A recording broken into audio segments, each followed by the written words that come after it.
नारी हूँ, मुझे भी तो जिंदगी जीने का हक है। कब मिले थे आप? अक्षय से कब मिले थे?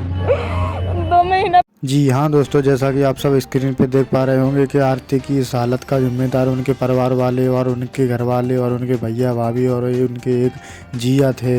वहीं पर उनकी भाभी ने रोते हुए जायज़ किया है कि मेरी इसमें कोई गलती नहीं है, न मेरे पति की कोई गलती है, प्लीज़ मुझे बचा लिया जाए। वहीं पर आरती ने धौंस देते हुए बताया है कि भाभी आपने जो कुछ भी किया है मेरे साथ बहुत गलत किया है। वहीं पर आरती की भाभी ने रोते हुए जाहिर किया है कि अगर मेरे पति को फांसी हो गई तो मैं भी जिंदा नहीं रहूंगी, क्योंकि मेरे बावली बच्चों को कौन करके खिलाएगा। वहीं पर आरती ने जब पवन सिंह से वीडियो कॉल किया था तो उन्होंने उसे बहुत तसल्ली दी थी, और जब आरती ने मीडिया को बुलाकर कॉन्फ्रेंस किया था तब भी यही बताया था कि मेरे घर में मेरे भैया भाभी और जिसने छोटू के कातिल में हाथ शामिल था उसको सज़ा होनी चाहिए। वहीं पर आरती भाभी रोते रोते बहुत बुरा हाल हो चुका है। उनका कहना है कि अगर मेरे पति को कुछ हो गया तो मेरे बच्चों का क्या होगा।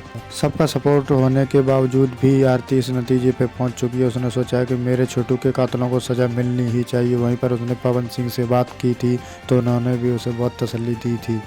आपकी क्या राय है कमेंट में बताएं। तुम लोग नए हो तो सब्सक्राइब करो, वो जो लाल वाला बटन